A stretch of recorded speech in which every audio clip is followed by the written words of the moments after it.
everybody like fucks their own way. Yeah, so yeah. like Yeah. I'm not here to ever say that somebody's bad in bed, but I will absolutely. Well, there's There are a few exceptions. there's definitely some people who are bad in bed. Yeah. But I think that's because like they're not. I mean, it's like people who are bad, just conversationalists or something. Like there's a give, there's like a give or a take. There's like a give and a flow, and some people are all one thing or the other. You know? Right. You have to be willing to participate in the action. Also, you have to be willing. Like you ever meet someone who's an all give? Oh yeah. That's also weird. Yeah, because then there's no room. It's like I don't know. It's like jazz. Yeah, dude. like It's jazz. so much like jazz, dude. I haven't done a fucking podcast in like a year, so I'm gonna be rusty up front. I'm gonna talk about jazz. I think That's I'm honestly, you're doing great. Are you kidding me? If jazz comes up at any time, I'm happy. You know what I mean? Okay, How much do you have to say about jazz? I don't think it's a lot. Where do you want to begin? Are you really a big jazz fan? Yeah, I like like Charlie Parker. There's like Charlie Parker with Miles Davis. Miles Davis, Coltrane. I've got like Thelonious Monk on my rotation. I got a little bit. Who's the guy that does "Better Get Your Pork Pie Hat" or something? No, I think Neil Armstrong. Mingus. No. Charles Mingus. Love Mingus. Dude. Yeah. He's so great with his horns. Yeah, Is he the on big the horn? one is like the boo boo boo boo boo boo. It sounds like you would think a film noir actually sounds like. I put it on when it's raining outside. One of my favorite things is like if you have a like you're like at a party and you got a playlist going and then someone puts on like Miles Davis Kind of Blue. Yeah. You know what I mean? Real vibe change. Yeah, I was just like, all right, we're fucking doing heroin now, I guess. I don't know. Yeah, they were all doing heroin, right? That's jazz. That's what jazz is. Is heroin? Yeah. I mean, all the great music is kind of heroin driven, you know? Like who like Nirvana, they were doing heroin. Nirvana was doing heroin. So was Jimi Hendrix. So was Janis Joplin. Love Janis Joplin. Oh God, Bobby McGee is like my dream karaoke song. Are you big like into karaoke? I did it on 4th of July. You did karaoke on 4th? Yeah. But is that you're just saying like that song's too scary to do? It's like well, I rap for karaoke. You rap? What's your go-to? Humpty Dance. From the 80s? That's wild, dude. Were you even born when that song came No. out? No way, dude. Wait, let me guess. I feel like you were born in 1992. Very close. I feel like you're a spring baby. Close-ish. I'm January 93. I'm also January. When are you born? January 21st. What if we have the same birthday? We Wait, do. Shut the fuck up. No, we do. I'm January 21st. Get out of town. I'm not kidding. I'm gonna need to see document I pics. swear to God. Wait, hold on. How can I prove this? Do you have your license on you? I don't. need to- I have an expired one. Hold on. Wow, this is crazy. I'll pull mine out just because it's crazy.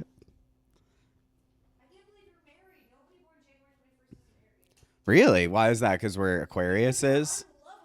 We're unlovable little fools. Because we're the most difficult cusp. We have Capricorn and Aquarius. Yeah, look, 121. 121. Oh my god, dude! Yeah, What the fuck? that's so crazy. Have you ever seen that thing though that there's like I always go down this rabbit hole on Reddit about how like the probability of birthdays being the same is actually pretty high. Okay, but it depends on when your birthday is. Because apparently January is the least common birth month.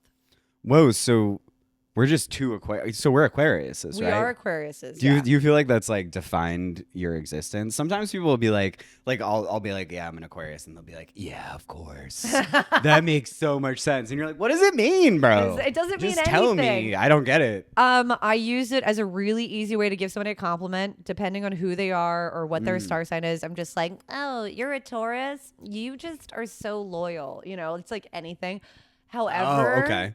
I identify more with Capricorn than I do with Aquarius a lot of the time. That's like later in the month? That's earlier in the month. So the last day of Capricorn is January 20th, and we are the 21st. I got you. Okay, so my sister is a Capricorn. Okay. So I've spent a lot of time with her. She's great. Yeah.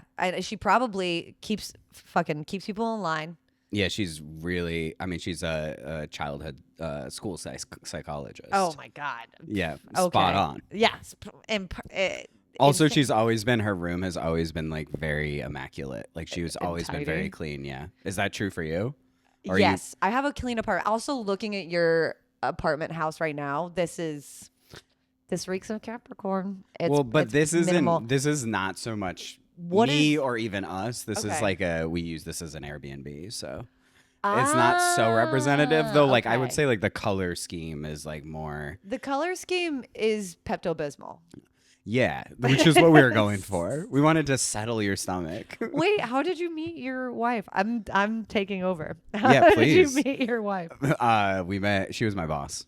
Yeah. At a brewery I worked at. Hot. I was her little brewery boy, you know? Ooh. Yeah. How long have you guys been? I'm sorry for outing you as a not gay man. It's so fun. There's people always think I'm gay, and then there was a period of time where everyone thought I was a trans man. Oh, see, I don't see that one at all. Thank you, I guess. You reek of masculinity. Really? Thank you. You I feel like- definitely, yeah. And it's, to me, it's like I don't really care how you perceive me on some Yeah. level, but like I am very masculine. Do you know what I mean? Like Yeah. I'm always like, it's like I was telling you before we started the pod. Like sometimes I have to be like, just so you know, I am attracted to women. Like because Yeah, women yeah. will treat me like a gay man and be too comfortable with me.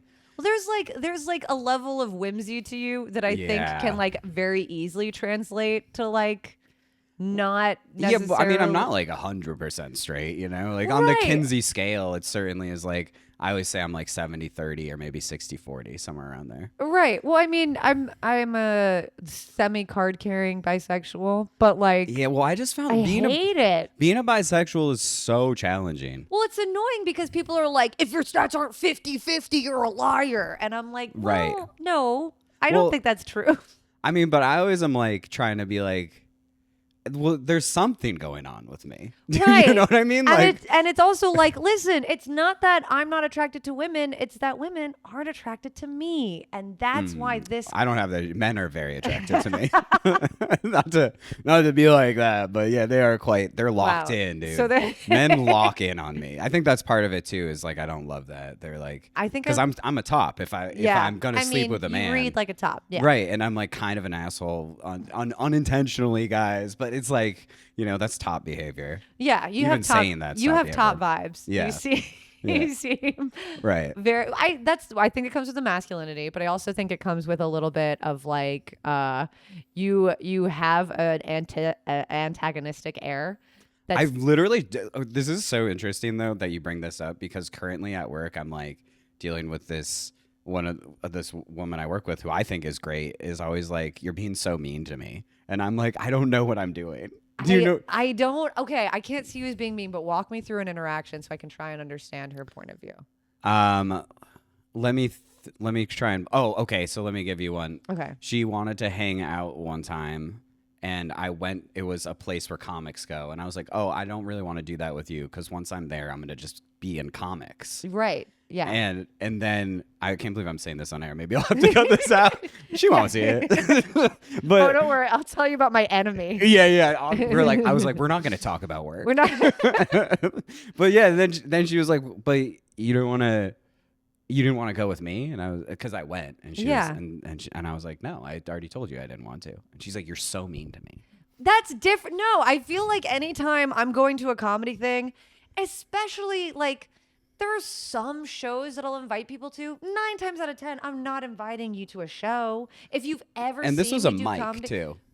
Definitely not. You're saving her. Well, that's also the thing. I'm like, you don't understand. Like, one, like, I think it's mad fun because I can just be like, I can literally be talking to a comic and we're talking and I'll just be like, that's enough. And I just turn around Yes, and walk away. And you guys, literally. none of us care because we know the game. We're like all just kind of weird and like we're thinking about other stuff. Oh my God. There are And- very few people with comedy that I feel like I can lock in with. And like, I'm like, okay, I could be here for an hour. But like, Talking to them? yeah. Oh, I can lock in. I'm like, let's lock in. Dude, I don't know what it is. I think I'm a too sincere a person to lock in with comedians for more than 15 to 20 minutes. But I'm also, I think, yeah, I get that. I mean, I do make people uncomfortable in comedy with my sincerity, but I also think sincerity is funny. Do you know what I mean? Like, Yeah. it's hilarious to me to be super sincere. Yeah. I don't know if you use it comedically. I have a thing. I don't know if I mean, it kind of links with sincerity, but when I'm writing a joke or when I'm trying to do comedy, I really focus on just saying something honest. And then like, Yeah. which is an annoying, See, like, I always tell people that they'll be like, "What kind of comedy are you interested in?" I'm like, "My special is gonna be on HBO." Do you know what I mean? Like, and Yeah, I'm not yeah. saying that like, "Oh, I'm so great." I'm saying like that's the style of comedy that I do. You stretch it out over the hour. You really want to get into Yeah, it. I want to like, I You want want to something you sink can, in. yeah, I want something you can bite into. Yeah, And yeah, you leave yeah. and you go, huh? I really got to think about that, you Dude, know? well, that's the annoying part about ever doing a half hour because okay, this is gonna become so boring, but I love this. I love this because Well, the you've been doing it difference. long enough. I allow you comedy talk. Okay, well, the difference between an hour and a half hour is crazy. Massive difference. Half hour, you're fucking you're doing small 5 minute sets. You're doing six 5 minute Yeah. sets. That's fucking it. And you're getting you're getting to the meat. Or I and feel like, could you do one half-hour thing? Do you know what I mean? ooh, 1.5 hour. It's bit. either like, do you know what I'm saying? It's either like one big, yeah. Okay. Anyway, I don't know. No, Go you on. stop doing that. Fair enough.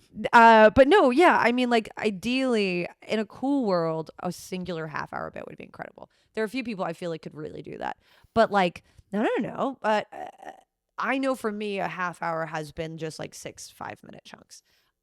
Which makes sense. That's a good build. It's also easier to memorize. Right, You go easier because to- you go. I did that. That's that 5.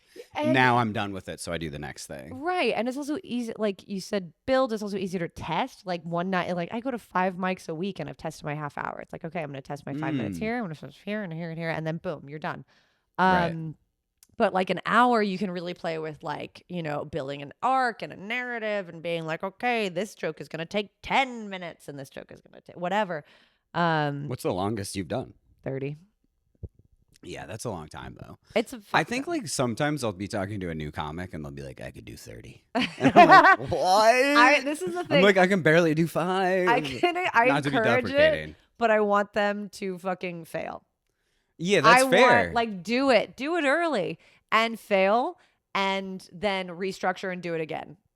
Like, because like, yeah, I mean, because there's one thing too. I one of my favorite things about comedy, right, is like it stops time in some ways. yeah. And so even when you're bombing, right, you go, wow, that 3 minutes, I was there the whole time. Do you know what I mean? Like you can't even disassociate. Like you're so in the thing. Yeah. Even when it's going bad, and when it's going great, it feels good. But like, Right. When it's a going lot- great, I oh. never remember what the fuck I said. When it really, okay, yeah, but when it's interesting. going very poorly, I remember every single thing. I'm just like, well, that bit didn't work. That was stupid. Well, that bit didn't work. There's a weird. I've been like kind of in a weird like comedy school moment recently, and I've been What's a comedy school moment? I just find people I really admire and I watch their sets, and I find people I really like and I listen to their interviews when they talk about comedy. That's great. I feel like I keep talking to people who are like, oh, I don't even watch comedy anymore. I'm just Dude, you can't. Comedy is music. Comedy is science and it's math. Like I'm bad at both of those things. I cannot do numbers. I'm a woman and I'm not Yeah, of good. course. Horrible. And I'm not good at science either. But like I know music, and so like you do have to listen to comedy because you have to listen to where the room is. You have to listen to yourself. You have to listen to it. Okay. Well, what do you mean? Like you're listening to other people, or you're saying you're listening to yourself? You're listening to yourself and you're understanding how a bit works. Like I had one bit that I used to do for a long time, and the punchline is I'll find you. I'm not going to do a bit, but the punchline is I'll find you. Mm-hmm. And at one point, I don't know what happened, but I changed it and I started saying I can find you. And it ruined the bit. And Yeah, it doesn't work. Right. And it stopped working. And my friend was like, you used to say I'll find you. And that was different. And like that's the chemistry of it. You're like a simple word can change an entire bit. Oh, absolutely. Yeah. Yeah, I don't know that. I just feel like I still love watching all comedy. Do you know what I mean? Have Like, you seen Patrice O'Neill's Comedy Central Hour?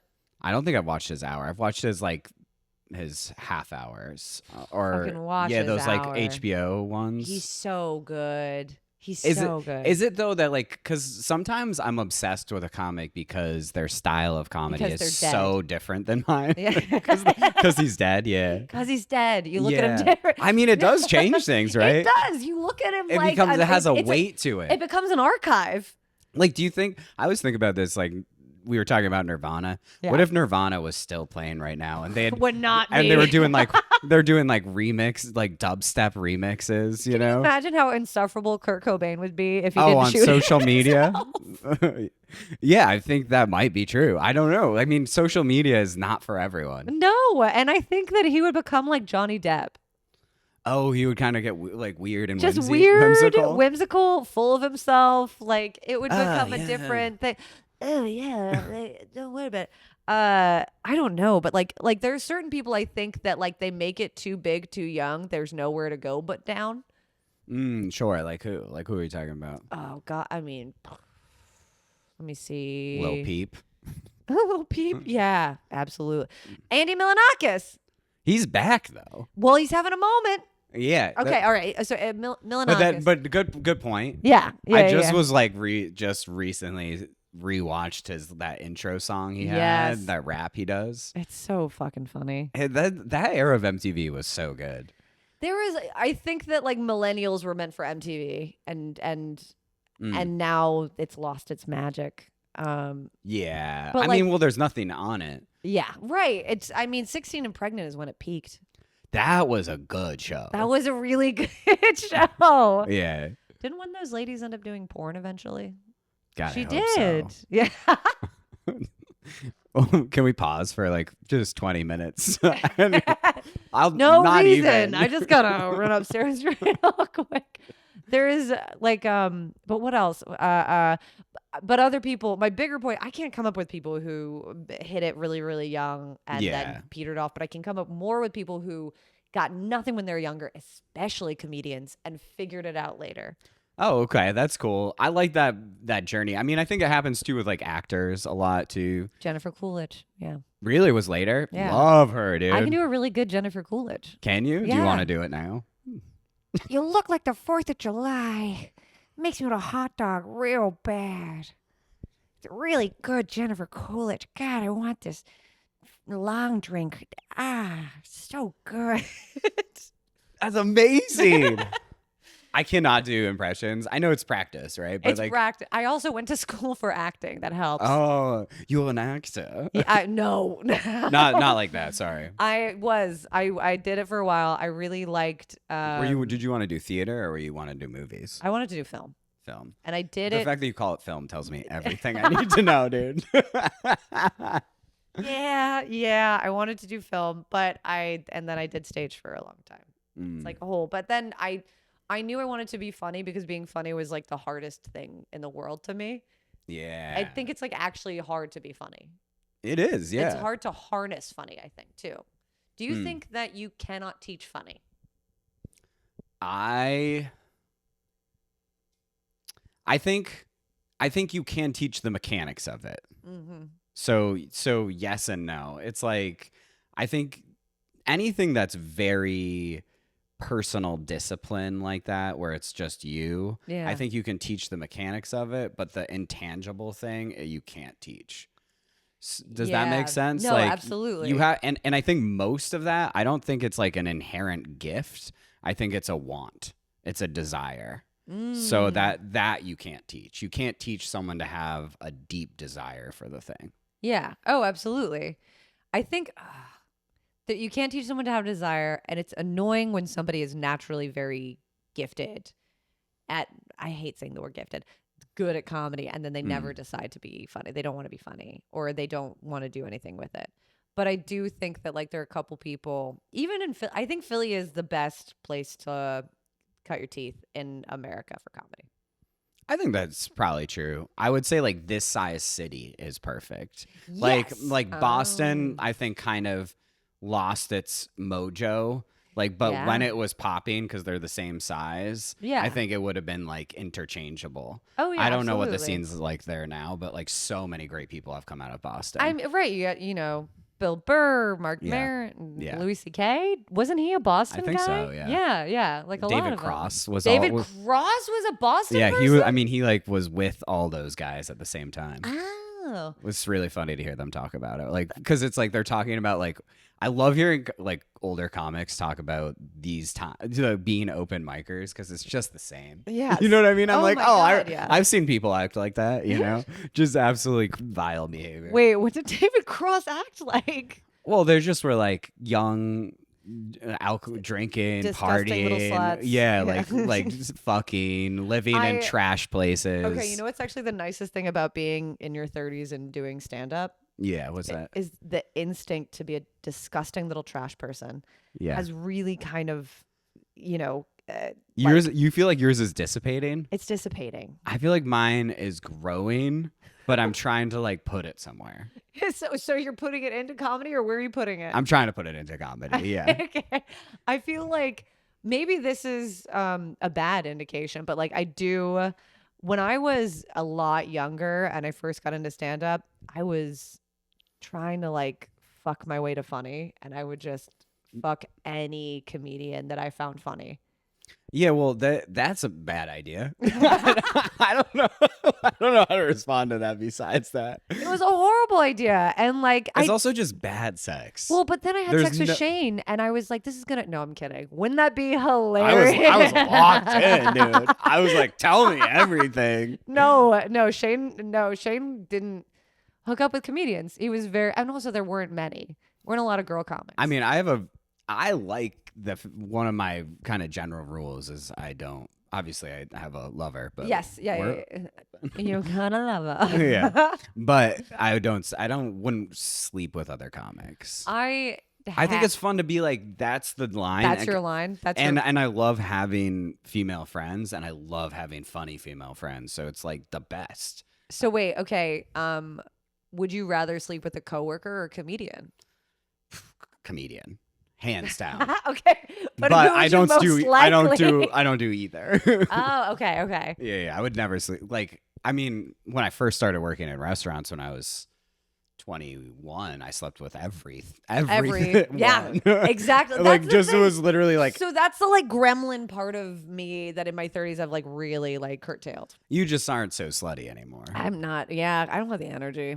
Good for you, dude. I don't have the energy. I also like. I also dated- feel like when you're in your 30s, the type of sex that you're looking for changes. Yeah. Does Ooh, that yeah, make sense? Yeah. Like, no, absolutely. you need a more satisfying experience. It's like, I don't want to eat like hot wings every night. Yeah. You know what I mean? Sometimes I Yeah. do. It's like, just like every once in a while I want a hot wing, but like generally I want like a really nice like home cooked paella meal. or like. Oh, you're going paella? I want paella. Yeah, That's dude. nice. No, you want a Spanish I man. want a fucking paella. No, I want omakase. You Yeah, know? yeah. Like, dude, a I little want- taste of everything. It lasts for 6 hours. 6 hours. Oh my god. That would be phenomenal. See, but that's the thing. Like when I was in my early 20s, I used to be able to. It's like eating. Like I would eat 12 McDonald's hamburgers if we're continuing on this road. Yeah. I would eat 12 McDonald's hamburgers in a row. Let me just clarify, from the same place? Same place. Okay, got it. I would eat 12 in a row, and I'm like, I feel awful. I'm tired. I'm Well, that's like, yeah, that's too much. in pain. Yeah, Yeah. exactly. But like now, like, listen, give me a nice, like maybe 2-3 course meal. Yeah, sure. Yeah, absolutely. And I'm happy. I get it. Yeah. Not 12, dude. No, don't give me 12 of anything. Yeah, something like that ends with like a little amuse-bouche, you Yeah. know? Oh. Wait, okay, but I think that in your 30s, though, flirting is with casual flirting is better than casual sex. Ooh, I disagree. I can't stand Whoa. casual flirting. Wow, I love flirting with the same person for years. See, to me, that I think that's maybe in the like where my masculinity kicks in. Ooh, you're just like, no, I want to get in there. Yeah, because to me, I'm like, I don't understand the point. It's like, I don't want to just let's keep using the analogy. Like, I don't want to just cook a meal. I want to eat it too. You know what I'm saying? No, dude, let me like cook it. Let me like cook it. Let me sort Spend of like like 12 hours just test cooking. it, make sure. I want to spend. Oh, that's not for me. There's one comedian that I know that in my head I'm like, I'm never gonna fuck this guy. I'm never gonna fuck him. But the flirtation is so good. It's just weird to me too. Like all my female friends are like, I love flirting with This is the comics. thing. I can And I'm also like, guarantee you that gross, if dude. any male comedian watches this that's in Philly, there's gonna be at least 5 dudes. It's like, she's talking about me. I'm like, yeah, I'm talking actually about every single one all of you. of you. Dude. I mean, yeah, so you'll just like flirt with no purpose. I will flirt with. Yeah. You would love Threads, dude. You ever get on there? It's just flirting with no purpose. Threads? You're talking about the Instagram? Yeah, it's like Twitter? Instagram, Twitter. I was on there for a minute, and I was like, I can't stand this because it was like flirty, and I'm like, cool, let's like make it like actually flirting. Yeah. And then they're like, no, it's just fake, and I was like, boring. Get Is me it outta like here. fake Twitter? Or is it fake flirting? Because like I think it's probably both. A little of both. See, I know. I think. I don't really get it, but it feels like my read on it is it's more instead of Twitter is like kind of more like harsh and aggressive. Yeah. Threads feels a little more, I would say, left leaning and gentle. It's like BuzzFeed Twitter. Ooh, okay. So it's got yeah, so it's got like a I'm sure there's different pockets, but it's got like a liberal tint to it. Oh wait, hold on. So you're a liberal person? Yes, of course. Okay. Yeah. Are you conservative, dude? What if this is where I did it? Yeah, you're like, yeah. I'm like, no. Here's the thing. I know you're not. No, There's yeah. no possible way you're conservative. I'm not conservative. Energetically, I can't fathom it. You know what I mean? I'm not conservative. You're right. But I have a little conservative fetish because conservative guys are really you like masculine. To sleep with, yeah. I've never done it. I've never slept with a Trump supporter, as far as I know. And see, so that just means it's like it's just pure fantasy. Because this is the thing. So I got close once. There was a guy on a date. I found out he voted for Trump, and I was kind of like, this isn't a deal breaker. But then I found out that he was pro-life, and I don't know why, but that was like, actually, I know why. But I was like, yeah, I was gonna say, do I need to? Why? But no, but that was the hill that I was like, no, absolutely not. You are not the guy that I am gonna fuck. I can't fuck a dude who doesn't think that if he gets me pregnant, that we should not be doing this. That's so crazy that it took that much. It because did. To me, as soon as you say I voted for Trump, I know you're pro-life. Yes, I know, but I wanted to believe. I think like you know how Republican senators are gonna pay for their mistress's abortion and then pretend like they didn't. Like sure, they're gonna like if they're in Texas, they're gonna send you to Massachusetts. Yeah. For it, so it's far enough away. Yeah. Wait, what did you say? I said first class. Yeah. Oh, see, I mean, that's the way you do it. Get an experience out of it. I flew first class. Listen. I mean, it is worth it, dude. I'll do anything to fly first class. Have you been up there? It's crazy. No, you're never allowed. You know how like when you go to first class to try to use the bathroom and they're like, excuse me. No. They can tell immediately. They're like, you don't belong here. And they're just like, you're an untouchable. When I was a kid, though, it kept happening. Like we would be flying somewhere, right? And they would bump us. And instead of bumping us to another flight, they would just bump us to first class. Where are you from? Massachusetts. Oh, where in Massachusetts? Western Mass. Do you know Northampton? It's a little tiny lesbian town. Oh, that's why. Yeah. You look like, okay, you're masculine, you look like a guy, but I can see tiny lesbian in this makeup. Yeah, it's basically like I'm like a soft stud. Wait, I'm also giving you all of my perceptions of you. You can also give your perceptions of me as a girl from Washington, D.C. Oh, you're from D.C.? Yeah. Okay. Okay. I have no perception. I don't know. There's very I feel like I little to read perceive. people all the time, and so I try not to do it. Do you know what I mean? Because especially like when you work in restaurants, it's all you do all day. Right? Oh my God, yeah. Yeah, like sometimes. Did you ever play the game? I love playing this game when I'm working in a restaurant. Is you try and guess their job. You like go around and try and guess what everyone does for a living. We played a similar game, which was just dating or father-daughter. Oh, that's a fun one. That's another, yeah. Dating, father-daughter, siblings. It's very confusing. Especially in this day and age when everybody is like has an age gap relationship. I mean, are you opposed to an age gap? I like can't be because my dad's in one. I mean, you don't have to support what your dad does, I guess. No, I don't support it, but I condone it because I love my dad. That's sweet. I know. I have a very frustrating dynamic because my dad is like a lovely, very sweet man, and his girlfriend's like annoyingly neutral. Like she's totally fine, but I wish they weren't together. Is she like, what's the age gap? She's my age. And That's he's tough. 70. At least she doesn't try and be like cool with you. She does. It's actually very annoying. She's like, hey, Rach. No, the worst. Okay, this is the worst / most conflicting part is that she's Jamaican. And so when I tried to like, talk to anyone, I would like try to talk to my grandpa about it. And he's like, well, I don't think the races should mix. And I'm like, well, that's not what I mean. So now all and, of a sudden, you like immediately just are like, oh, okay, like, do I? now you start defending her. Yes. Now you're on her side. You're like, no, she's really great. She's actually really cool. Like, yeah. Just so you know, like culturally, we're both in the Caribbean. So, and then like, it becomes like a whole thing. So like over the years, I've just kind of accepted it. But it's how long have they been together? 8 years. Oh, that's so long, dude. Right. But then when you do the math in your head, it's like since she was 25. That's great. Because I'm 36. I wouldn't date someone who's 25. Would you date somebody who was 30? Yeah. What's your cutoff age? I'll give it 7 years either direction. Okay. All right. So like 29 to 43. And I'd go out with go out with someone who is, I won't date anyone. I wouldn't go out with anyone under 26 probably. But I've gone out with like a 27-year-old when I was in my 30s. I feel like my boyfriend is 32, but Wait, you're the same age then, right? Yeah, we're the same age. Yeah. But I do have 2 different age cutoffs. One is for a hookup and one is for dating. Yeah, so what's the dating one? The dating one is 28. I want him to be like a lot closer to me in age, but the hookup one is 23. You go that young? I'd fuck a 23-year-old. Absolutely. See, I feel like I can't say that. Like, obviously I would. You know what I mean? But as a man, if I'm like, look, I'll fuck a girl fresh out of college. Gross. But that's what you're doing. Yeah, well, I didn't say fresh out of college. Yeah, but that's what you 23 have to frame it is. properly. Well, I guess it's 20. Yeah, no, that's It's all about perception. Sure. I mean, when I was in college, I was sleeping. When I was like 19, I was sleeping with a 26-year-old. I think my biggest age gap was as like a youth. I was 29 once I hooked up with a 48-year-old. How was that?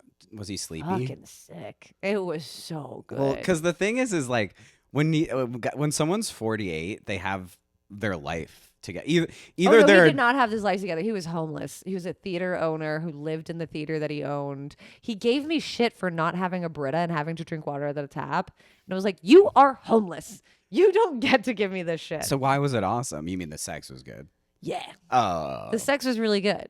Yeah. Okay. I guess that's fair. I mean, he's been on the earth a long time. Yeah, that's basically where it ended for that one. But when I was 24, the oldest I hooked up with, I think, was 36. That's a big gap, yeah. It's a big enough gap where it was like, oh, this is like a different person. We had a different childhoods. We also had different teenage years, but like it was. Yeah, well, you start thinking about like when you were born, they were 16. Yeah, when you 14. See, I like to fuck with them in that circumstance. I'll be like, wait, how old were you in 1993? And then they tell me, and then I go, I was just born. Yeah. And then they go, ew. Because I'm a little. They go, ew. And then they're like, you want to go again? They don't want to go again. They're fucking old. Yeah, that's true. That's true. They're just like, give me another 20 minutes. I do feel like that, to me, like the age gaps in relationships, you don't notice it until it's like midnight. Do you know what I mean? And then at midnight, like they start getting sleepy, or I'm just like, if I'm out at midnight, I'm so over it. Do you know what I mean? Like, I don't want to talk to anyone. I'm so over. I don't want to give anyone energy. And like a 25-year-old is still into it. I think that like I'm just early enough in my 30s that I have this like lust for like, no, I can still do it. So my boyfriend and I this weekend, or like you get over ripped the up, summer, dude. we got a little ripped up, but we were both like, we're gonna do it. We're gonna stay up all night. And then it was like 10:30, and then we were like, let's go home. Oh, I think it is important to like absolutely cut up once in a while. Absolutely. I also, because I worked industry, I have a lot higher of a tolerance. Oh, you can outdrink your boyfriend? Yeah. That's kind of like, doesn't that make you feel like kind of the man in the relationship?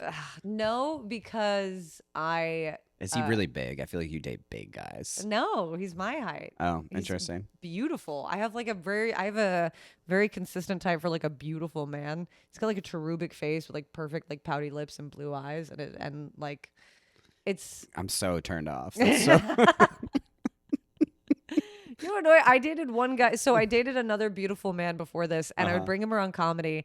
And when we broke up, it wasn't the female comedians that were like, where is X person? Yeah. I'm going to say Sammy just to protect his anonymity. Yeah. Because that was his name. But he would be like, no, I'm kidding. It's not his name. But they would be like, oh, where's Sammy? No girl ever did that. It was all the guys. The guys were like, where's Sammy? And I'm like, we broke up. The thing is that boys love a pretty guy. Boys love pretty men. They love it. And I'm like, just admit it. And they love touching them. Like I'm like not that. I'm like a pretty boy too, on some Yeah. level. Yeah. And boys are always like, "Hey, what's good?" They What's want up? to touch me and right. stuff. You're and I'm getting hugs like female comedians get hugs. yeah, Hey, I how's get it going? so many, and they're like rubbing my back. I'm like, "Bro, what is going He's like, on?" "Bro, Joe, just And they're like, "You seem pretty gay," and I'm like, "No, I feel like it's gay that you're rubbing my back again. That's like, what's dude, gay." bro, I put my fist out like a lot. Like I like waited here. And they're like, just like, just around. Yeah. like, jeez, Like, man. bro. Yeah. You're like fist just between You get the a two lot of of you. hugs at Mike's. Is that true? Is that still a thing? I hate it. I put the fist out. I think I think one of the hardest part about doing stand-up comedy is knowing the type of handshake you're supposed to give to someone, yeah, to your yeah. fellow comic. Is it a hug? Are we shaking hands? Are we giving a fist? Are we dapping up? I'm What are we doing? 100% of the time. Actually, I'm 50-50 dap versus pounding it out. I like it. I like a dab. I feel like that's nice. Like the shoulder, like when our shoulders connect and it's like Yeah. powerful. You know what I mean? It's Boom. fucking power. I'm Yeah. acknowledging your power. You're Yeah. acknowledging mine. We're good. I love a fist bump. I hate hugs.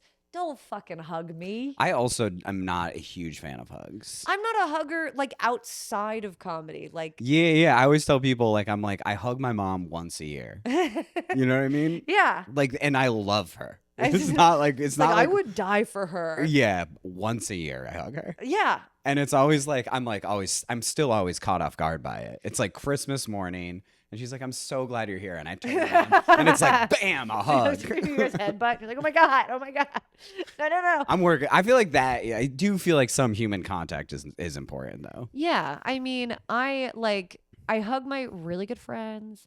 I hug Yes. other female comics That's nice. because like girls hug girls, but I'm not gonna hug you, you stinky boy. Oh, they hug like girls. No. That's Okay, no, I like, know what you mean. though. Benji- boys are nasty. Boys are nasty. But like and also there's like a weird, and this might be mental, this might be me, but there's a weird thing where if a guy wants to hug you over dapping you up, he doesn't take you seriously.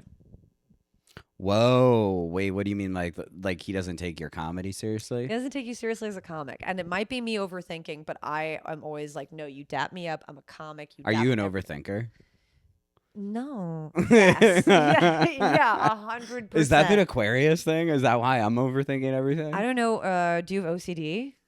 I don't know. I'm in therapy right now, and I feel like we're gonna figure No, something first out. time? Yeah. There's something going on. I was diagnosed with a mild OCD, and at first I thought it was just numbers, but then like the more I did research, it's like, oh, this explains a lot. But it's literally like over analyzing. Do you just have I have a bit right now about how all my thoughts are just intrusive thoughts. Oh yeah, that's part of OCD. That's the Yeah. compulsive part of Yeah. obsessive compulsive. What are your intrusive thoughts? Like just every I see like this is like I have to talk to my therapist about it to make it funny. But it's just like every thought is the worst thing that could happen. Oh really? So like death kind of worst thing? Because for Well, me it's to me, always like death is not the overly worst. sexual. I'm always just like what, or I'm very afraid I'm gonna say slurs. Oh yeah, obsessively. I'm like, I'm gonna say You the worst said- thing. Oh yes, it is. There is like an intrusive, like certainly it's sex, Yeah. but to me it's more just like whatever in a scenario is the worst thing. Oh yeah. and that's not death to me. Oh, see, Death is like low on my list. Death is, yeah, I'm like, okay, whatever, we all die. But there is Yeah. the other night I was doing karaoke and I wanted to sing Hypnotize. Sure. Really bad. I see. And yeah. one of the first things that comes up is the N-word. And you're like, but I'm going to say it. And I was literally like going to do it. And then in my head, I was like, you're not going to be able to skip over this because you're so focused on not saying this word. You're going to say this word. Yes. I switched the song. This feels like my thoughts, like, which is like and it feels like to me, like I can almost picture the thought in my head. Yeah. And it's like just like when a car gets stuck in sand. Yes. And it's like the tire spinning and there's just like sand kicking up out of it. That's how it feels. Like it's just making a pathway it's nothing. Oh my God. And there's certain people where when I'm around them, it triggers it. Like, oh, interesting. There are a couple comedians that like, Do you think it's because they make you nervous? They make me nervous. And also the big thing that makes me nervous is when I find somebody attractive. And I hate it. I hate it more than anything. And so if I find somebody attractive, my impulsive thought is like, you guys are going to kiss. And I'm like, no, I won't. And then so I will avoid them because I think that if we talk long enough, I'm going to try to make out with them. Even though you're like fully in control of your actions. Yeah, I'm fully in control of my actions. I'm fully in a relationship. But it's like if I'm driving in a car on a highway, I'm like, oh, it's like, psh. I'm like just thinking about that. Or if I'm in the passenger seat, I'm like, I could just get out right now. Oh, that is a good one. Yeah, just tuck and roll. Yeah, just like tuck and roll. I mean, first of all, part of that issue with that one is it's both an intrusive thought and it's also hilarious. Like, imagine if you're driving. I think it would be even funnier. I've always dreamed of a scenario where I could be the driver. Yeah. Right. And I'm driving down the highway and I just look at whoever's in the passenger seat and I just dip out. And then they're just in a car with no driver. Please don't do that. If we ever drive to a that's gig my thoughts. together, because I don't have a license. I would figure it out, but I would. Oh, you could do it. You just hold the wheel. My friend who really wants me to drive, well, whenever we're in the back roads in Jersey where she lives, she'll just pop me in the driver's seat. Let you go. Let you yeah, have and fun. I'm just like, this is crazy. This is crazy. Do you not drive because you're like you're like all to just crash immediately because of those thoughts? I'm a city kid. Oh, you're just a city. Yeah. New York or Philly? DC. But I lived in the city properly. Like I wasn't like DC, Alexandria. Like I really live in. Are you like a political refugee? I would say, like like your parents are in politics. No, I knew a bunch of people. It's weird. My dad's a DC kid as well, but he's from Virginia. But I give him credit because he's lived there for about 50 years. My mom's from Southern Delaware.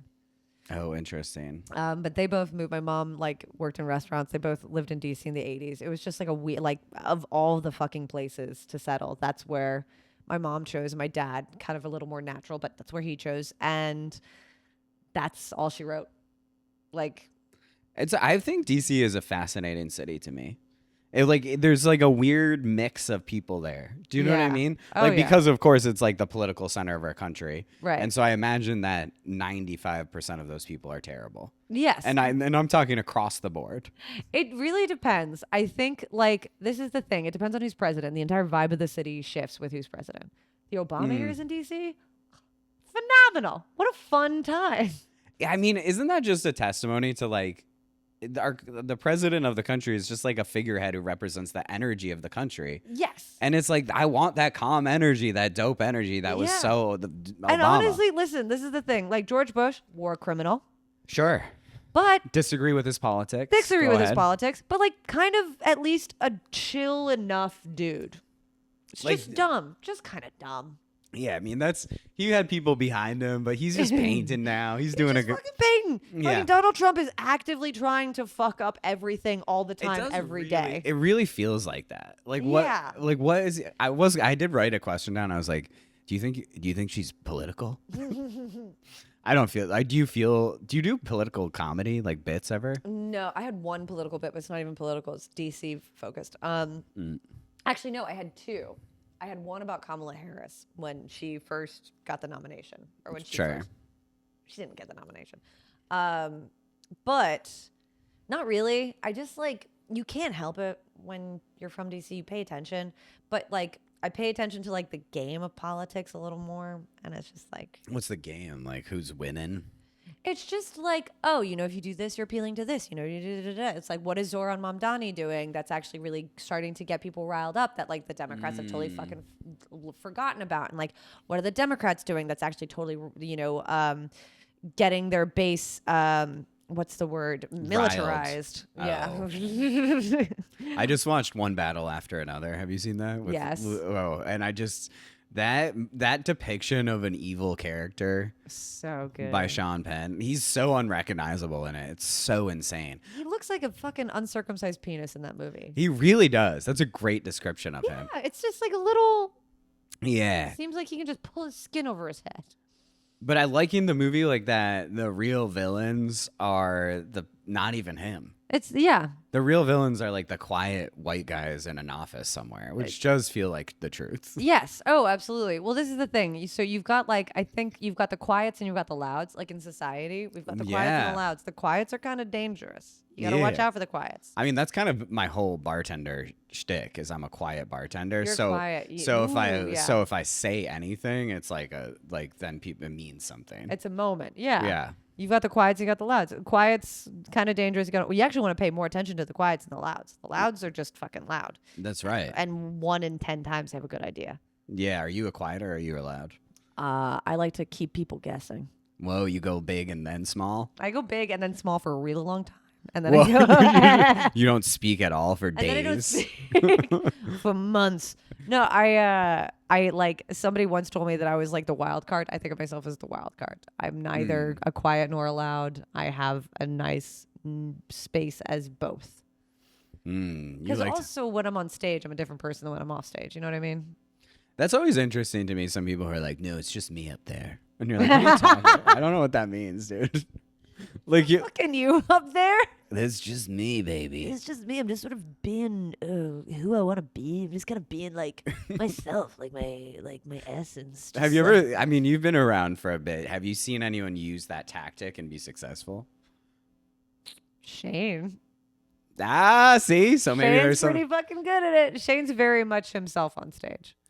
I do think, but he is writing jokes. He is writing jokes, and Yeah. I think like there's a different. And I think anybody who's themselves on stage, they're being themselves through a filter that is calculated and thought of and all of that shit. Yeah. But and like more recently, like Sean O'Shaughnessy, he's pretty much himself on stage. That's true. He's a storyteller, tells a story. Yeah. Kyle Regan is definitely himself on stage because off stage, I've had to bully him into being sincere with me. Yeah, you're like, come on, give me a real answer. He's given me a ride home a couple times, and I've been like, I will do unspeakable things if you tell me one honest thing about yourself. Whoa, did he? He did. And then what did I do? Nothing. I did nothing. I just went, no. It was a bait and switch. It was a bait and switch. I told him, I was like, but do you feel better? And he was like, no. I just think it is interesting. Like you keep talking about sincerity. You feel very sincere. Like, what do you mean? What do you mean by that? Do you know what I mean? I feel like, well, this is the thing. Like sincerity, I think is moment to moment, but I think that honesty is different. Yes, you were saying you want to be honest. I want to be honest. I don't necessarily feel sincere because when you're on stage, inevitably you're not sincere. Right. Like you're cultivating something. I don't know. You could have had the worst day of your life. Your mom could have died, and then your dog bit you out of nowhere, and your boyfriend broke up with you, and I show up and I gotta fucking be funny. Yeah. That's not sincere unless it's that kind of stuff you might be able to address. But like, I don't think it's necessarily sincere. I think that it's honest when you find a way. But I think that honesty can be a little more.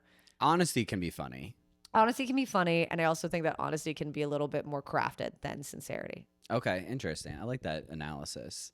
So, like, one of your goals of comedy is to be honest. Yeah. I like that. Yeah, it's my big one.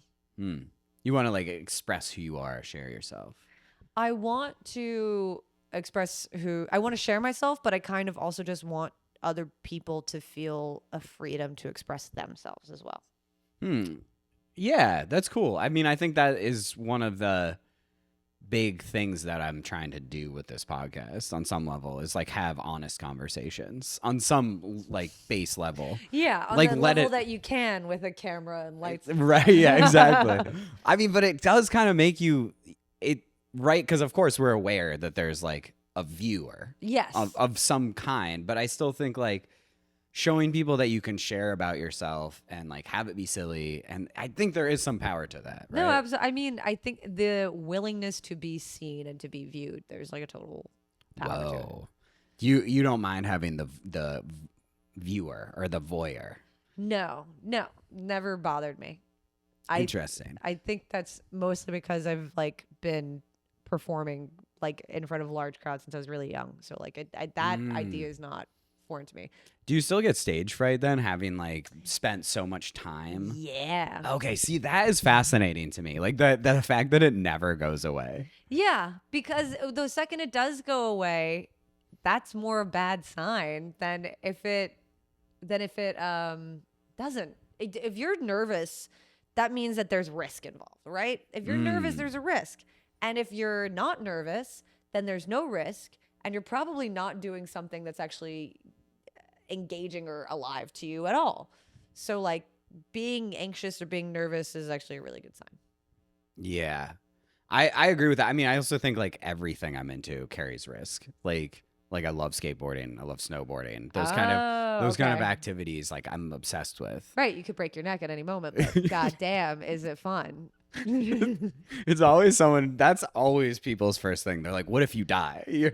No, this is anytime I meet a skateboarder, specifically skateboarding. Snowboarding, I have very little like scope of reference for, but like skateboarding DC is a big fucking hard. It is hard, right? One of my favorite things that happens, it's like, but it's kind of similar to stand up in the sense like you ever have someone who goes, oh, I'd love to do that, and you're like, just do it then, and then they get up, like they try 3 minutes and they're like, this is hard, and you're like, yeah. And I think that like anything that's hard, you know that you're meant to do it if you still want to do it after it's hard.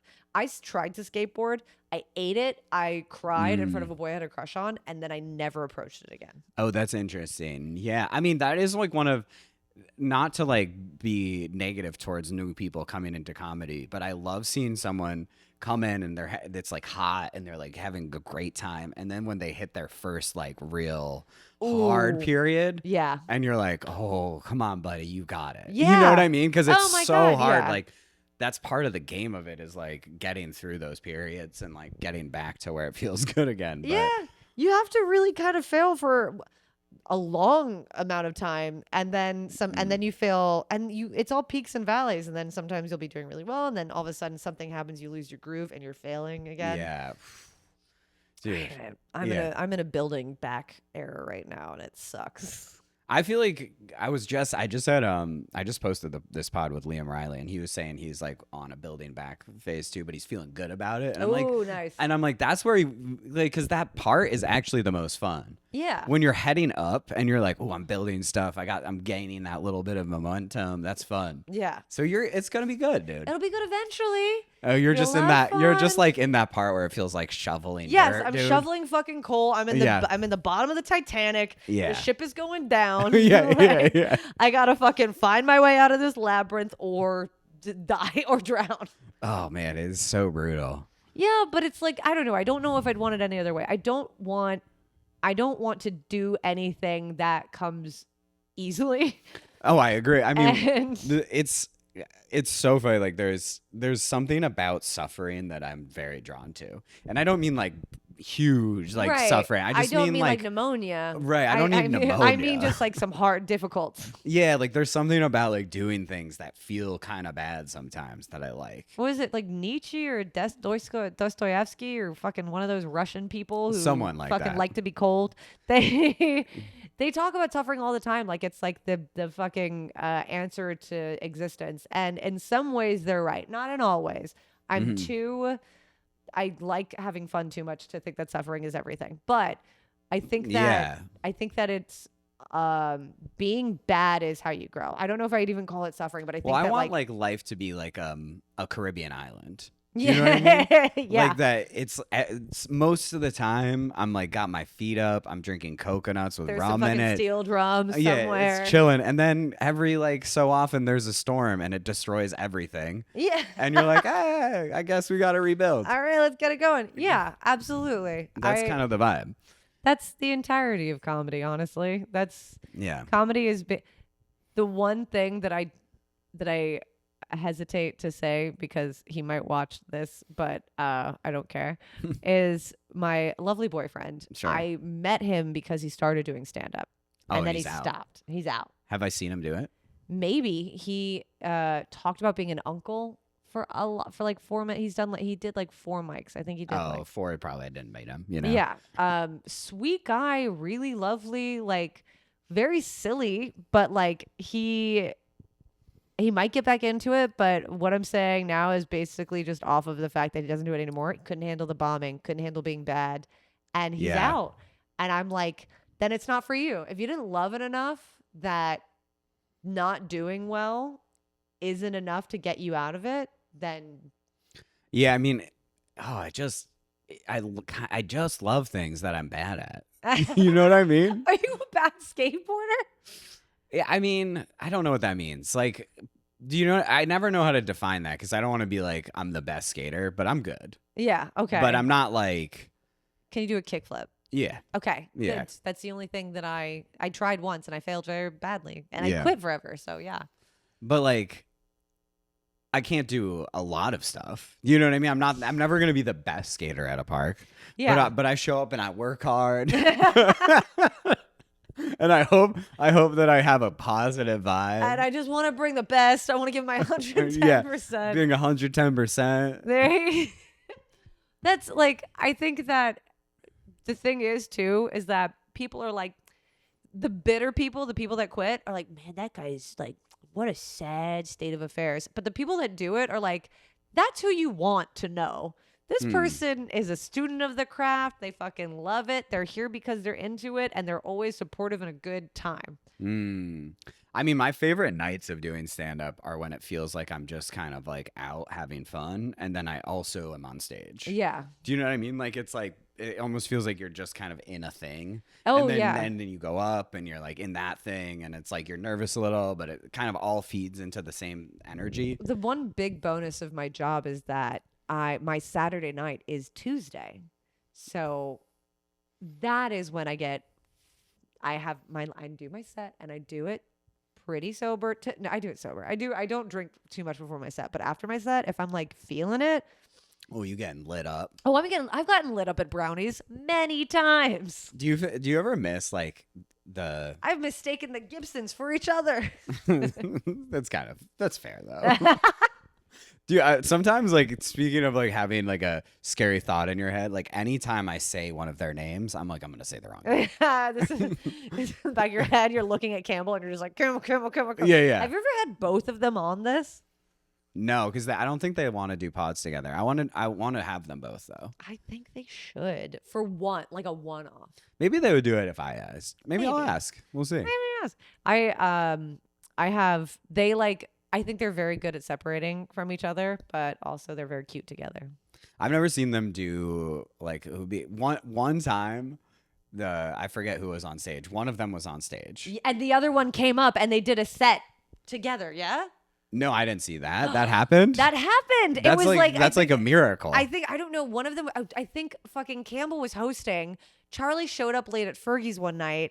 And it was the very end of the night, and we barely had any more time left, but we wanted to get Charlie on. And so they just went at the same time. And it was so good. It was so good and so silly.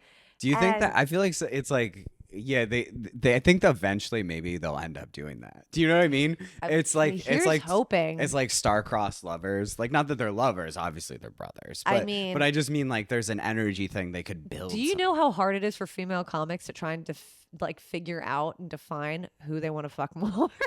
Between the two of them? It's a very consistent dialogue that all of the female comics have behind the scenes. It's like, who would you fuck, Charlie or Campbell? It's so fun that this is the thing, because originally this podcast was called Max Talks to Women. I only had women on. I noticed. Yeah. And the reason I stopped is I was like, I don't understand the politics of women anymore. I thought I did, because I grew up around so many lesbians, you know? I was like, I get it, dude. And now I'm like, nah, I don't get it. There's like a secret, I think you guys have like a secret, like maybe meeting spot, like on the full moon. Every single comic gets together. Listen, honestly, like it's happening pretty soon. And so like we need to wrap up. So no, I'm kidding. Yeah. It's not the same. But we do like, there are certain topics that when a guy comic shows up, we all just shut it down mutually. And a lot of it is who we want to fuck, because we know we're not going to fuck them. Or in the instance that someone does fuck them, we don't want it to become common knowledge.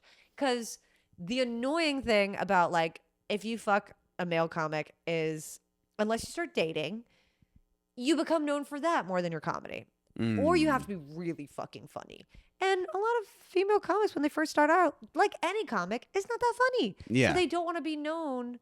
But I think, and this is me being on my little soapbox, but I think that women are more judged for fucking when they first get into stand-up male comics than men are judged for fucking female stand-ups when they first get into comedy. Well, I just feel like that's the world. You know what I mean? That is the world. And I don't men like, can sleep with as many people as they want. And it's seen as a positive. Well, this is the thing. Like, I don't want to get on this hill because I really hate when guys are like, well, this is all the women say, like, da, da, da. And like, it's annoying because I know I'm right. But I also am kind of like, I don't want to give anybody a fucking inch. I don't want to give them any room, any leg room or whatever. But I do think that's common. And so like when a female comic is like, I kind of want to fuck so-and-so, and then a guy shows up, we all shut it down. Yeah, shut that right down. Shut that right the fuck down. I get that, dude. See, my issue is like I always have wanted to be one of the girls. But then I also want to fuck them. Do you know what I mean? That's complicated. Well, this is the thing. If you don't want to fuck comics, then you can be one of the girls. Right. You have the pass. Yeah, that's where I need to be. Yeah, you need to be with the girls because all of these male like there are like I think there are like we also have like guilty pleasures of like a dude that we want to fuck but we know that like it's just not worth it.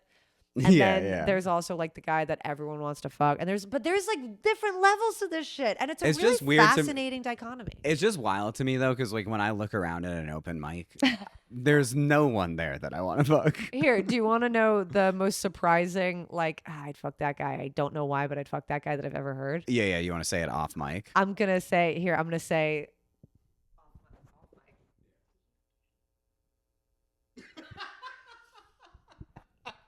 Honestly, that's happened. People have been like, I mean, I would. Like, he's tan. He's tall. you like a tan man. I don't, but somebody does. Yeah, I mean, you seem tan right now. That's just natural when you're Cupid. Oh, is that right? Yeah. Oh, I didn't know. No, it's okay. Nobody knows. Yeah. It's because I have this white vibe. But no, like that's one. My secret one. It's just. Oh no, my secret one is pretty bad because he gives me. Have you ever heard of somebody giving skid marks? No. I'm trying to get this started. Okay, so a guy who gives skid marks is a guy that you kind of want to fuck that's kind of hot, but there's something about him that makes you think that when he would take off his underwear, he would have skid marks.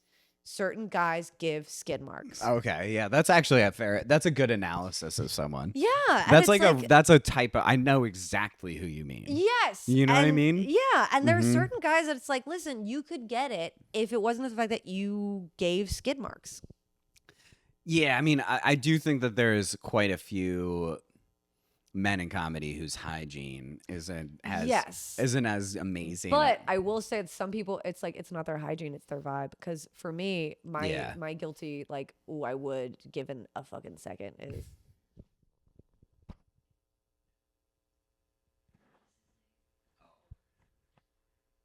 Yeah, in a heartbeat, a fucking heartbeat. I mean, I feel like I've seen that guy specifically be courted, but like by older female comics, and he was wasted, and she was like taking him home. Oh no, that's the thing is that like the few moments that like there was a very brief period I was single, and I was on a show that he was helping out with, and the vibe was there, and I was like, am I gonna fuck him? Is this gonna happen now? And then he got too wasted, and I was like, "This is not attractive. I can't do this." They might figure it out now because there's now it's pretty obvious. Maybe he needs to know. Maybe he needs to be aware. I think he probably should know that.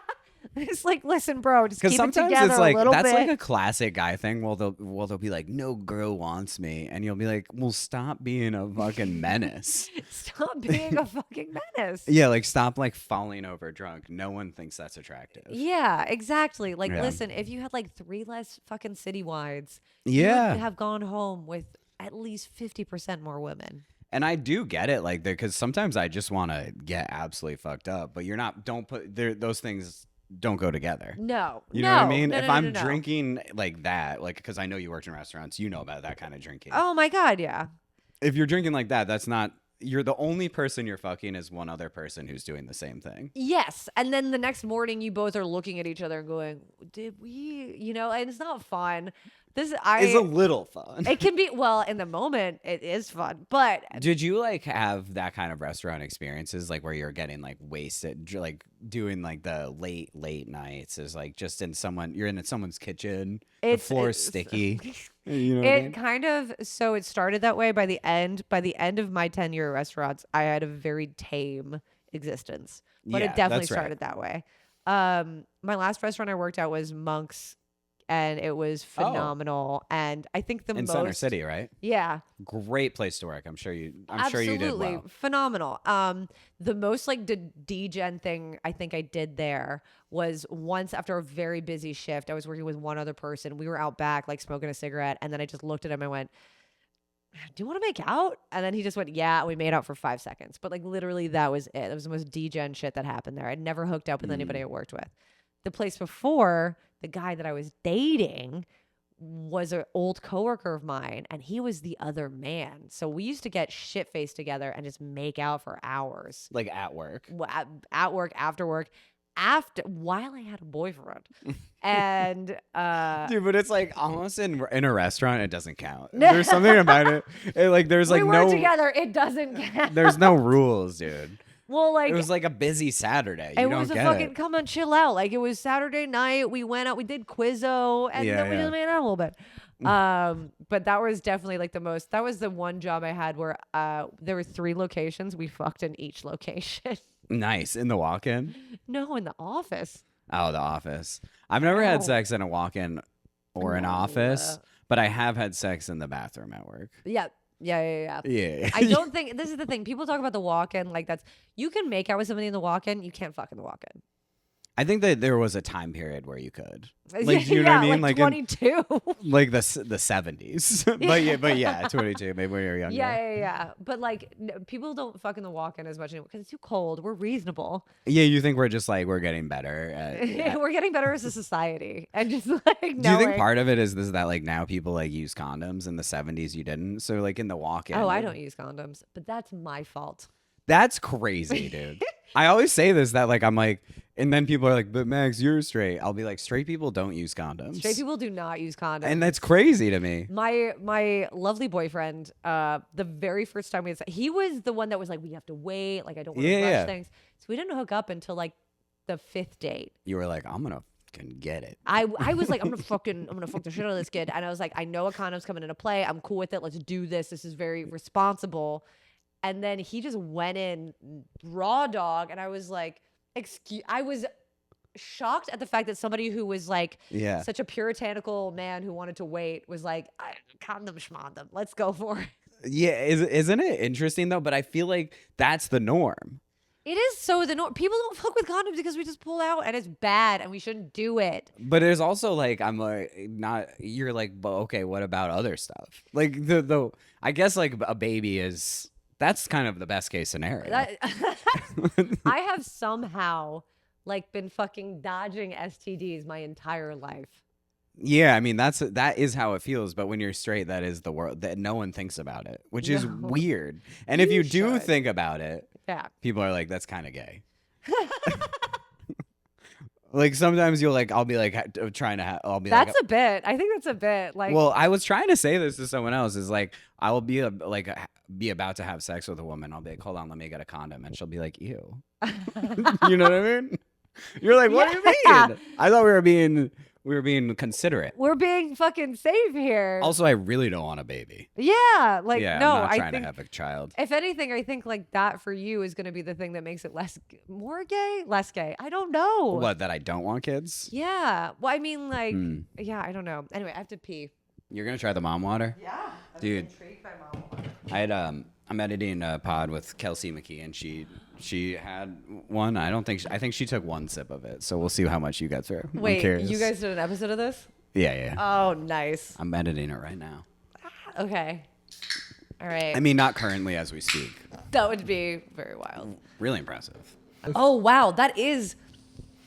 It's shocking, right? Mom It's water. weird. And I'm like, not mad at it because it tastes so much like water. But the fact that it's alcoholic is kind of like, Mom water. it's deceptive. For moms that don't love their kids. For moms that don't love their kids. Damn, I'm trying to get a sponsor. I'm not good at it. So that's your goal? See, this is totally crooked. I'm not No, those you look sick in those. I mean, I can't really see, but I imagine you do. That kind of style glass to me is like they're kind of coming back right now because I think it's actually like right now we're in a 2010s era. It's really fun. I like it because that's when I was like 18. Oh, dude, do you still have your clothes from that era? Are you like going back in? No, I have fucking no. I wish I don't have many of my clothes from that era, Oh, but I definitely. Oh my god, I had a. Oof, I loved it. H&M was big in that era.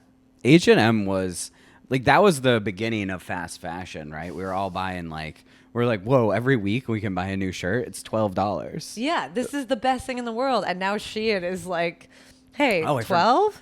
4. Are you buying stuff on there? No. Ah. I try I try to shop ethically, but I can't. Oh, what does that mean? Like you go to the thrift store? I go to the thrift store. That's ethical. That's good. Why? It's pretty, yes, and I try not to I don't know. If there are probably 3 things that I'm like I give a shit about: the environment, Yeah. education, healthcare. Who do you care that's educated? Everybody. Oh. Education's a right, not a privilege. Okay, I see. Those are good things to care about. Care about.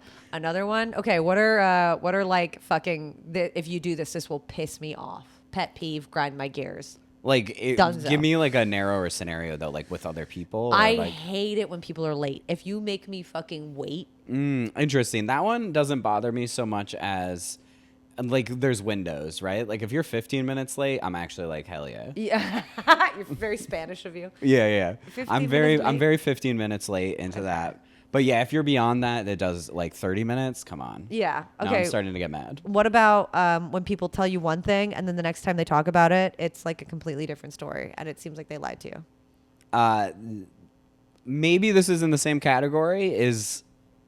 I find it very confusing when people aren't direct with their communication. Hate it. Yeah. Like I don't understand subtlety.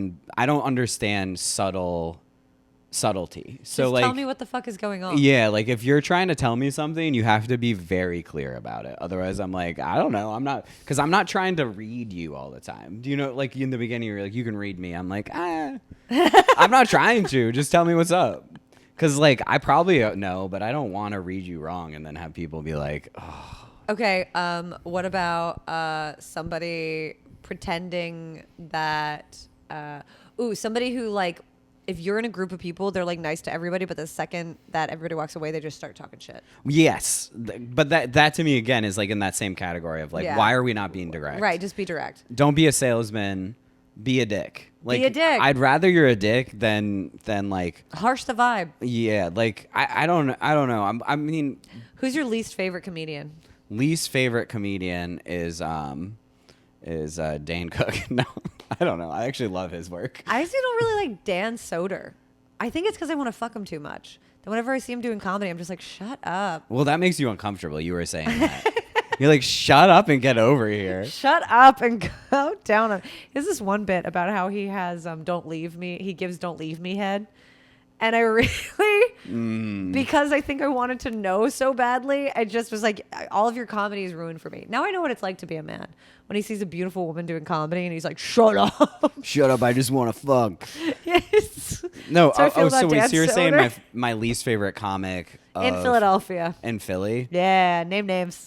My issue is I always say this to people, and I mean it 100%, is I have a hard time disliking people who are trying to be funny. You're so lovely and sweet. Yeah. Well, it's really because I'm Okay, who's- so full of hate that if I let any of it in, it's like I just am burned to the ground. Like, you know Okay. what I mean? Like, I have to choose positivity because I'm Fair. so deeply full of hate. Wow, 100% relate to that. Okay, favorite comic in Philly?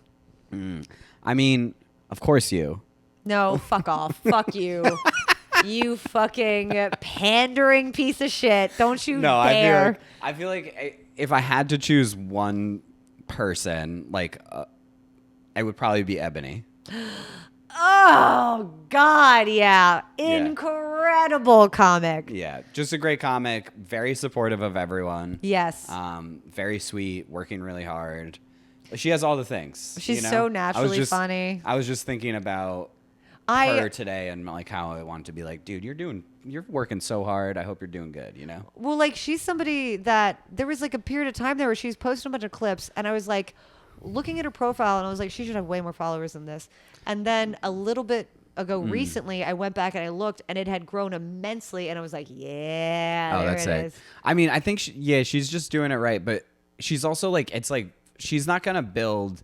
She's not gonna go like crazy. She's gonna build steadily and strongly. Do you know what I Yes. mean? Which is real. She's gonna do it real. I think she's gonna do it real, and I also think that because of the way that she builds, it's not going to put her in a place where she's going to be Yeah. unrelatable. Taking Like, too much too fast or yeah, something. she's never going to be unrelatable. I think like she's got like a very genuine, honest vibe. And there was a while there too, like she reads off her phone a lot for her act, and I was like, oh, I don't like. How do I feel about this as like a thing, as like a way, as like a vessel? Sure. And then she was doing a bit here recently. I saw she was at a mic and she forgot the bit, and I was like, it's so interesting to see you forget. And it also helps me get behind the phone more as a vessel. I always feel like people. Not because she forgot, but because it's part like it. The don't- nonchalantness is built into it. I don't really care what people have with them on stage. Does that make sense? As long as it's that funny. is a hot take. Is it a hot take? I feel like people are so much like, get off your phone, don't look at your notebook. I don't Like, care. Is it funny? Like that. The baseline is it funny? Isn't that the goal? Why? Who cares how you get there? I mean, fair enough. Yeah. I mean, and I get like there's different like craft aspects to it, but I think that to me, is it funny or not? It should be the only question we're asking. All right. Well, my favorite follow-up question I've ever asked to ask is, who's your favorite male comic? Yeah, You usually gotta say female. Okay. I was worried that I was gonna have to do this. Like, Burn bridges. God, I'm so, like, I just like genuinely. Kelsey was asking me about this. She was like, "Why do you want to have women on?" And I was like, "I just think that they're the future of comedy. Like, I genuinely think that comedy needs more women in it, especially right now. It's like there's so much like vitriol in comedy right now." And I feel like not that women don't have some of that too. With like it's No, like yeah, we want to fuck each other up in private because it can't be broadcast. Because too many people love that shit. Or it's like, I mean, I love Yamanika and Chelsea Handler who are like sharp and vicious, but Yes. it's like, but they have morality. Yeah. And that's the thing that I feel like is lacking right now is like, it's okay to have morality. And Yeah. women do that very well. Like the funniest women still have a moral compass. Yeah. Which is like Amy Poehler takes a stand. You know what I mean? She's gonna like The sweetest, silliest little woman, and she's just like, no, this is the hill I'm dying on. right. So I don't know. Let's think. Okay, I can come up with a man. Can you? While I think, can you? Okay, can I? Yeah, I'm, you say I'm some people. Really, I think Ben Staub is hilarious. Mm-hmm. And I think he's just growing and getting funnier. For me, it did used to be Sean O'Shaughnessy for a long time. I thought he was one of the funniest comics in the scene, but I think that Ben's kind of overtaking him for me because Ben is just like, He's so silly. he's so silly, and his jokes they're very personal and also very like random. Yeah. Like why the fuck are you thinking of ducks? Why the fuck are you thinking of Yeah. these things? He has just like a silly. He has such a silly little brain. Do you know what I mean? Yes. It's fun to see. I can understand that. Ben Staub is great. I think Jim Gillespie is like almost unbeatable in terms of just like getting on stage and fucking shit up and just like I mean, riffing. he's a force of nature. Yes, and Yeah, it's insane. without question. I'm gonna say okay, yeah. Like I would probably say like Ben and Jim are people I stay in the room for. Also Matt Peoples. Matt Peoples. Very I don't see him underrated. enough, but I like his pod. I like watch clips from it. Wildly underrated. He's super creative. He always comes up with shit that is like funny, relatable, everyman shit. And I don't think that people are good at that. And also Brendan Donegan in the same vein. But Brendan Donegan is like so adorable and cute. I'm like, do I think he's cute or do I think he's funny? And I have to be able to separate the two. Oh, it's hard though. It's hard because he's so handsome. I feel like though I'm trying to think of someone who's not like, because it's like I love Kyle Regan, I love Sean O'Shaughnessy, I love that crew, I love the Orderliebs crew. Yeah. But like, I think someone whose name doesn't get tossed around enough is Brendan Burrows. I think he's so funny, and I especially think he's funny when he's kind of really in his sad boy vibe. And I don't want it for him because like I want him just to not be a sad boy. His podcast with his long-term girlfriend. So funny. I'm gonna call her partner because I think that's the term they use. Yeah, they're so funny, and she's so funny. Yeah. But he also, I think, it brings out the best in him. Yeah, because he has to kind of like his name doesn't get brought enough. You're right. And he has to kind of like get out of he has to show his little vulnerabilities with her. You know what I mean? Yeah. So he's like has like been one of my faves to watch just because like it could be the deadest room in the world and he can walk in and kind of be bombing and then somehow turn it around. And it's so funny. Well, because I think he's very present and engaged with the room as it's happening. And I think that's like a really good thing. I think we just have a great scene. It's like, we do and we don't. I don't like the petty politics. Like I'm fucking over. But that's never crazy. Gonna go away. But I'm sure that's true in every scene. You think that's specifically here more than anywhere? Waves. Like, okay, so this is a little bit of history lore, little fucking comedy lore, is that pre-pandemic there was this giant fallout between like Shane and all of those club comics and then these people that ran this comedy theater called Good Good Comedy. Okay. Huge fallout. They fucking hated each other. They're shit talking each other. They're like, what you do is in comedy, what you do is in comedy. Blah, blah, blah, blah, blah. Shane leaves. Good Good closes. COVID happens. Everything fucking dies. It's like the scene itself is like forced to reset. It's like post Ice Age.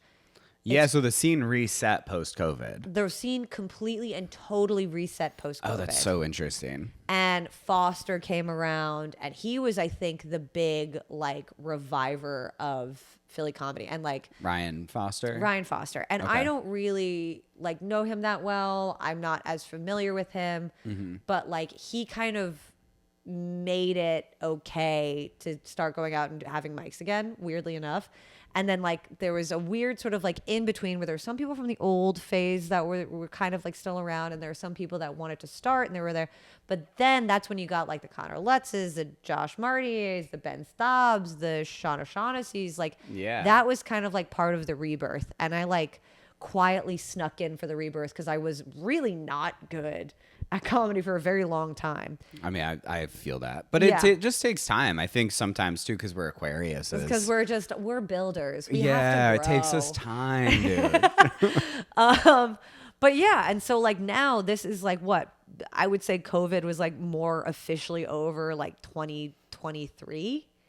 2022. They like reopened restaurants in 2022. Yeah, so basically. 2022 is when the world kind of opened up again in comedy. So like our scene as it is now is probably about 4 years old after like a total reset. And so that's fascinating. But like the fact that like all of that shit, it feels so entrenched. Yeah, because the bones were already there. For the stuff to happen. Like Fergie's you were doing before COVID and after? Yeah. So that's so cool. So like Raven Lounge was a big one. But Fergie's was... I love Raven, dude. I miss it all the time. Oh, God. It was a blessing and a curse. I cut my teeth in that room, but like I still kind of hated it. Well, sometimes it's also like you hate something because it was the place that you had the worst times. You know what I mean? Oh, my God. Like I got... See, actually, if I would, then I'd hate Fergie's. I bombed horrifically, like not a single chuckle at Fergie's before. It was awful. But I like. That doesn't bother me. It's like when the worst kind of bomb for me is like when I implode. You know what I mean? When you just go, well, this fucking sucks. Like you really just or like just allow like it. You'd have nothing to say or whatever it is. Like there's some sort of like you spiral inside yourself versus like I can deal with not getting laughs. Who gives a shit? I weirdly enough, I know I have. When I first started getting back to it, I would only do the Fergie's Wednesday night new material mics. I only did that. I did it once a week, and I just like built up new material. And when I would be spiraling, I'd try and look at Shane O'Connor. Shane O'Connor will not help you if you're failing. No, he does not. He does not. So I'd look at him and be like, and he would like not pick up the God mic, just stare at me like this. And I'm like, fuck you then, I guess. And then just continue to drown for the 3 minutes. Yeah, it's crazy how long 3 minutes can feel though in circumstance. Oh God, it's the worst. Oh my God. But so you were saying though that you don't love the internal politics. I don't love any form of internal politics, to be honest. Yeah, they're inevitable, but yeah. Right, like I was gonna say, it's like you work at a massive organization now. Not that we have to be specific, but it's like inside that the politics are insane. I'm sure. And it's much bitchier and it's much more highbrow, which does make comedy politics a lot more palpable. I mean, because yeah, comedy politics is hopefully most of the time it's right to your face. It is, yeah. Most of the time it's right to your face, and like most of the time it's okay, I can no longer do this room, and like that's kind of it. You don't suffer as much. Yeah, and who cares? Just there's other places. Go another spot. So many other places. I mean, but I do think like I understand where you're coming from. Like I don't love the politics of stuff either, and I do think that there's like aspects of it where I just go, can't we all get along? Especially with like the falling outs. That's the one I hate the most. Like if people just hate each other from the beginning, it's like, okay, whatever. But like, yeah, like there are 2 groups in Philadelphia right now that started essentially together that are no longer work together. And I'm like, you guys are the same. One of you's just a little more sensitive. Who's that? Oh, well.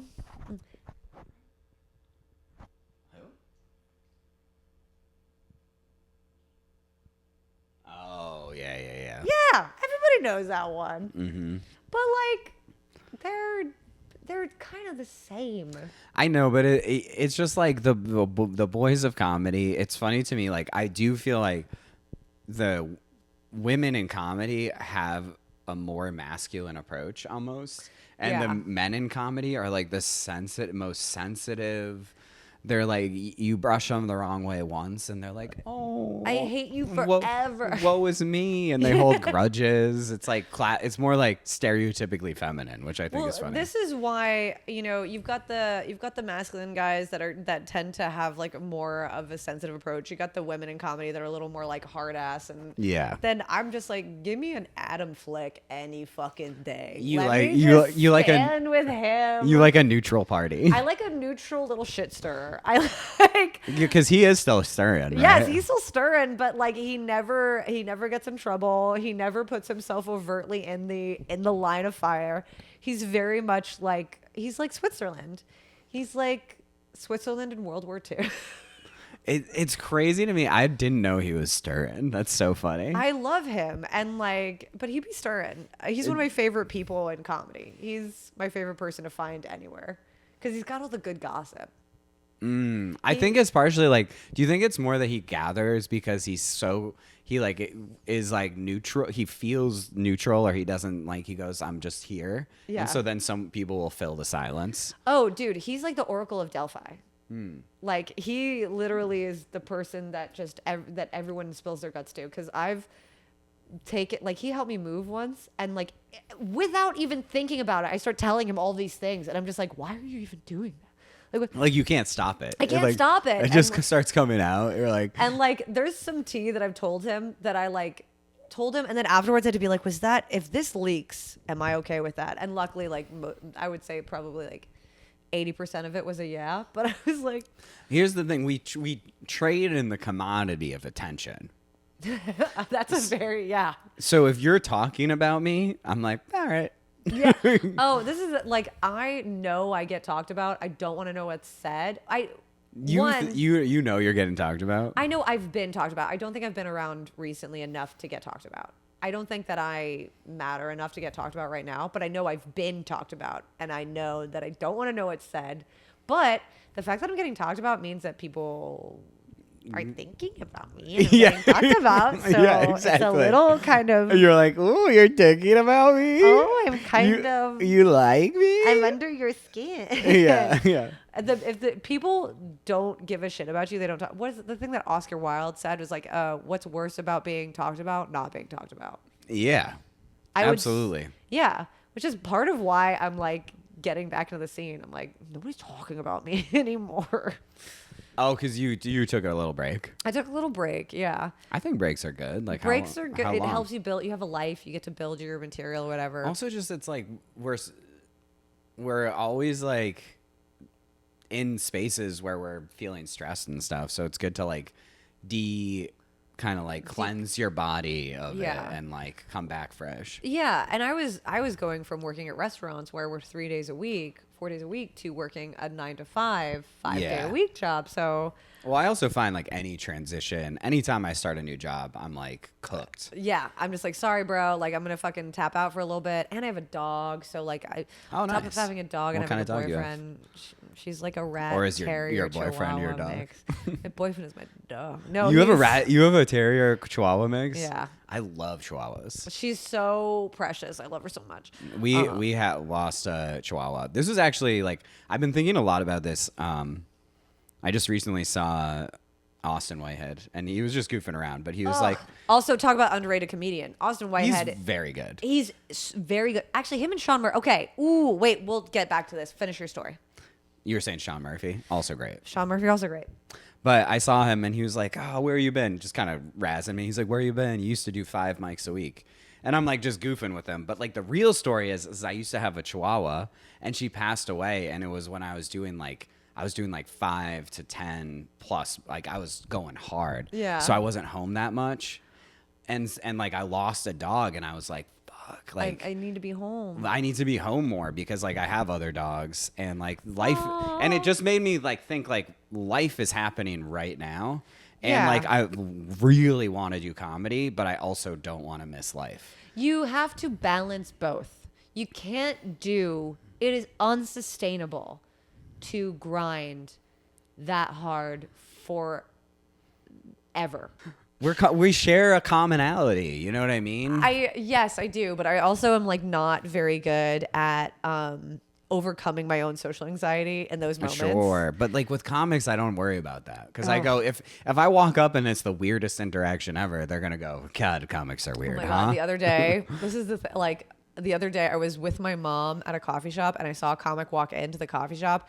And every part of me was like, go say hi. But then because I was outside the coffee shop, it would have been an extra effort. I was like, no.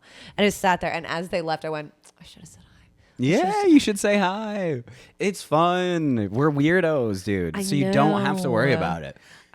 I was just talking about this today. One of the reasons I love hanging out with comics is like I give the example like I was traveling and I did a mic. Yes. And I was in a terrible mood. And I showed up at the mic and I was just like, thank God I'm around my people. And then I sat in the corner and spoke to no one. Yeah. That's the beauty of Do you know what I mean? Joey Doherty has a really good bit about this. If we're talking about vets, like Joey's been doing it since he was 16. Yeah, he's in. He's in.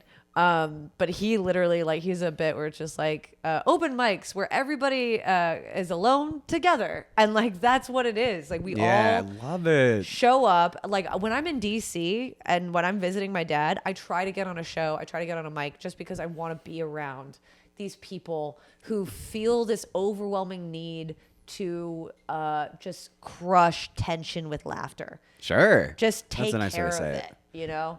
And I like it a lot. And that's like Philly too. Like Philly, we all want to crush the tension with laughter. But Philly's a little more like rough, and so they also want to crush the tension with crushing each other. Yeah, they also want to roast you. They want to roast the shit out of you. That's been one of the most, because like I said, I grew up like around a lot of lesbians. Who are very supportive and loving. Yeah, no roasting.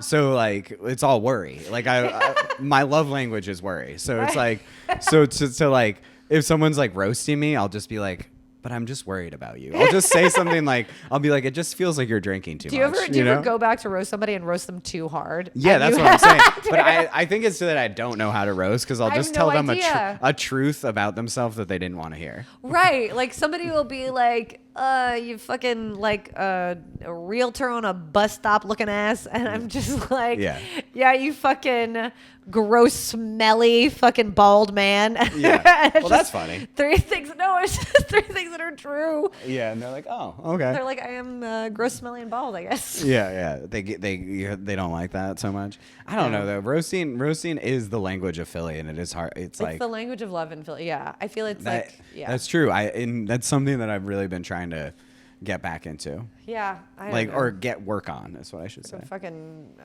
I'll roast you. You roast me. I'll roast you. Okay. Yeah. Okay. Okay. Let's give it and a then shot. then we got I got to wrap this Yeah. up. I figured this would be. we gotta find an end at some point. Okay. All right. This is a perfect end. All right. All right. So I'm gonna roast you. Yeah. And then you roast me. Okay. Do you say the person's name? It's whatever you want. What if you call me by your name and I'll call you? I'll call you Rachel. Okay. Just trying to reference a movie. Yeah, I know. Shit, I explained it. Okay. Yeah, see, my brain is like I want to be like You're running I think a it's weird. The most lesbian thing. I think it's kind of weird how. Is that lesbian? That is lesbian. I think it's a little weird. The fact that you can't distinguish when a guy is funny and when he's hot. Okay. All right. Cute. See, that's not a roast. That's just an observation. All right. You fucking twink looking ass. That's pretty good, actually. Yeah, that's what I got. Are you fucking fluffy haired, small dick ass? I don't know. I don't know about your penis. You just keep touching it. I did? You did. You're a crotch itcher. Oh, yeah. But it's because I know my dad See, does the same thing. This is my thing. I can't roast because I immediately want to make up for it. Like, my dad does the same thing. It's okay. Yeah. I love him so much. That's fair, dude. Here, I have been thinking about that. I'm like, oh god, I gotta stop doing that. But it's like I was just skating today, and so what happens There's a lot of sweat. is like my like your hip flexors get so tight, so Yeah. I'm just rubbing them, but it looks really weird. Wait, here. This is my roasting tip, and it's what I do every time. Just say an observation with looking ass. That's what it's twink looking ass. Okay, here, give it to me. Twink looking ass. Margaret Thatcher looking ass. Is that good? Okay. There we go. I got it. Both so accurate and so inaccurate at the same time. Perfect. It's like you got me in my soul, but you didn't get me in my visual. But like it's like you understand me after this. That's the issue, dude. I'm like, people are like, why do you get me? And I'm like, damn it. I showed too much. All right. Well, this has been really long Maxie Baby's Big Life. That's what it's called now. MBBL. And if you made it this far, you gotta like and subscribe. You actually like seriously by law. Thank you, by the way. And Yes. Rachel, do you want to plug anything? This will come out in about 3 weeks. Just follow me on Instagram at Rachel Petiters. It's like small with an ERS at the end. Alternatively, just go to my shows. Mm-hmm. Just go to my shows. You should. She's funny.